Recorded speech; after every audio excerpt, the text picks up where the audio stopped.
వరలక్ష్మి ఇంటికి వచ్చాక వెన్నెల అయితే వరలక్ష్మిని ఇలా నిలదీసి అడుగుతుంది. అమ్మా, అసలు ఆ అంకుల్కి నీకు ఉన్న సంబంధం ఏంటమ్మా? ఆ అంకుల్ కోసం నువ్వు పూజలు చేయడం ఏంటి? ఆ అంకుల్ కోసం నువ్వు హాస్పిటల్కి వెళ్ళడం ఏంటి?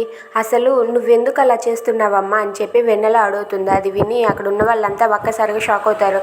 ఇక వరలక్ష్మి వాళ్ళమ్మ జాను అయితే ఇదంతా వెన్నెలకి ఎలా తెలుసు? వెన్నెల ఇప్పుడు అడిగిన దానికి వరమ్మ ఏం సమాధానం చెప్తుంది అని చెప్పి వాళ్ళైతే అలా చూస్తూ ఉంటారు. ఇక వెన్నెల ఎలా అంటూ ఉంటుంది. అమ్మ, నీకే అడిగేది. ఆ విష్ణు అంకుల్కి నువ్వు పూజలు చేయడం ఏంటి? అతని కోసం నువ్వు ఉపవాసం ఉండడం ఏంటి? ఆ అంకుల్కి నీకు ఉన్న సంబంధం ఏంటమ్మా అని చెప్పి వెన్నెల వరలక్ష్మిని అడుగుతుంది. అది విన్న వరలక్ష్మి ఒక్కసారిగా షాక్ అయ్యి ఇలా అంటుంది. అసలు నేను హాస్పిటల్కి వెళ్ళానని, ఇలా పూజలు చేశానని నీకెవరు చెప్పారు వెన్నెల అని చెప్పి అంటుంది. అది విన్న వెన్నెల అయితే ఒక్కసారిగా షాక్ అయ్యి ఏంటి ఇప్పుడు నేను ఏం చెప్పాలని చెప్పి తడబడుతూ ఉంటుంది. If you like this video please subscribe.